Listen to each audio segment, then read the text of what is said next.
Hello. Thank you so much. Thank you so much Chiranjeevi గారు. మీ పెద్ద మనసుకి, అలాగే మీ నటనకి మాత్రమే కాదు, మీరు మాట్లాడినటువంటి ఇవాళ మాటలకి, మీ నడవడికి కూడా మేమందరం fans. You are an inspiration to all of us. నన్ను మీలో ఒకటిగా ఉంచండి, వేరే దూరం చేయొద్దు ప్లీజ్. అలాగే చిరంజీవి గారు, మాలో ఒకరే మీరు. అలాగే. అండ్ ఇప్పుడు మా కరాటే రాజు గారు wants to give a special gift to Chiranjeevi గారు. లండన్ లో ఏదో లీక్ చేసేస్తాను బాబు. ఇంకో విషయం, లండన్ ఏంటి సార్? అదే ఒక రోడ్డుకి వచ్చేసింది, ఒక విషయం లీక్ చేయబోతున్నాను, మళ్ళీ ఆపేస్తాను. పర్లేదు సార్, ఎలాగో కొంచెం చెప్పారు కదా, ఇంకొంచెం చెప్పండి సార్. అంటే నీ విషయంలో నేను లండన్ దాకా రాగలవా? కంపేర్ చేయడానికి ఇలాంటి ప్రోగ్రామ్? తప్పకుండా సార్, లండన్ కి వస్తాను. లండన్ లో నాకు సన్మానం జరుగుతుంది, నువ్వు వస్తే బాగుంటుందని. నేను తప్పకుండా వస్తాను చిరంజీవి గారు, ఎప్పుడో చెప్పండి, రెక్కలు కట్టుకొని వచ్చేస్తాం.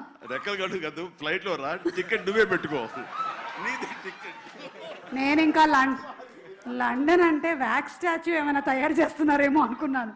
Okay, so thank you, that's our Chiranjeevi garu. Chiranjeevi గారి సెన్స్ ఆఫ్ హ్యూమర్ కి విశ్వంబర సినిమా తర్వాత రాబోతున్నటువంటి సినిమా పెద్ద బ్లాక్ బస్టర్ హిట్ అవ్వాలని మనస్ఫూర్తిగా కోరుకుంటూ ఉన్నాము. అండ్